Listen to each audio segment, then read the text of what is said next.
Guys, and good afternoon. So dito tayo magpapalipad ng drone natin, L900 drone. Sa wakas mapapalipad ko na rin.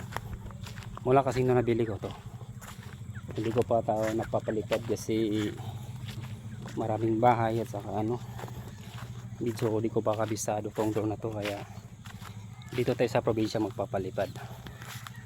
Ayan, L900 drone, lilipad na siya, first flight. Guys, dito tayo magpapalipad ng drone. Yan, lawak, kaya pag magka-aberya man hindi siya sasabit, mapupulot mo agad. Okay, alright guys, first flight ni L900 drone. Okay, distance, mode, GPS on. Try natin, lapit ang camera.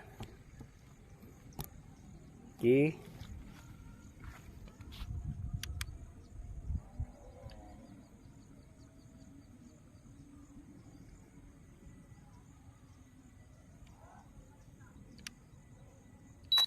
ayan guys, sumabit. Okay, mandar na.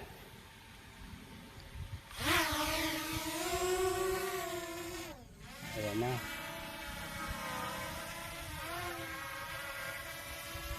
Alright siya. Ayan siya guys, so steady lang. Alright, yan o. Baba natin konti.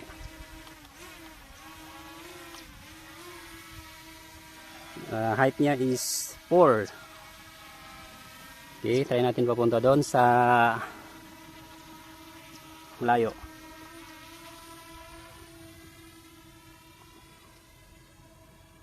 Yan.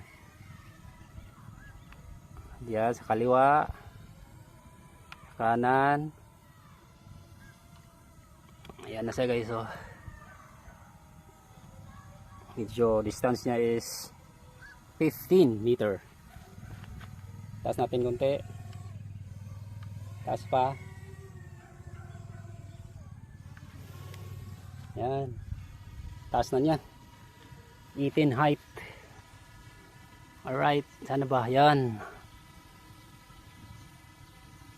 Okay. Paikotin natin dito.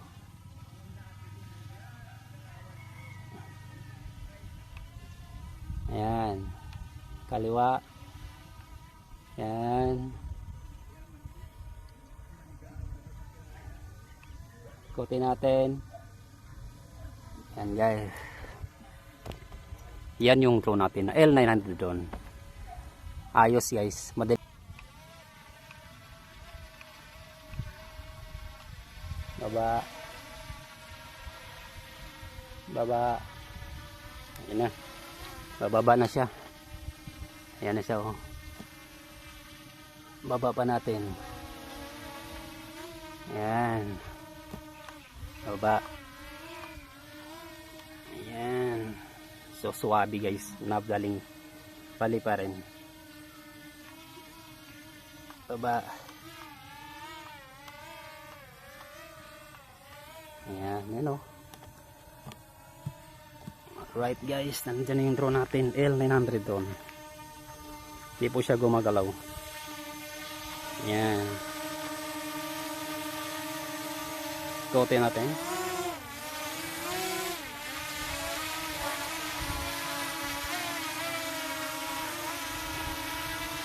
Yan. Okay. Baba natin. Hulihin natin.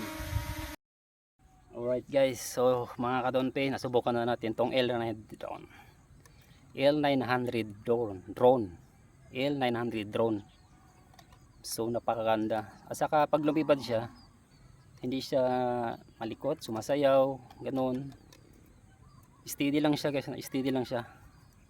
Kaya kung gusto mo to or gusto mong bumili ng ganitong drone, pa-practice ka.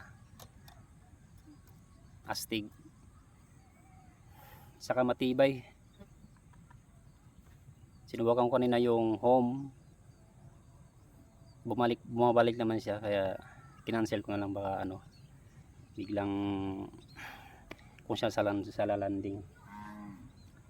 So sulit yung presyo nitong drone na to, astig quality.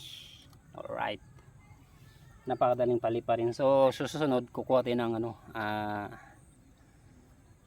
ano niya, camera, pero kung gaano ba kalinaw yung camera niya. Okay.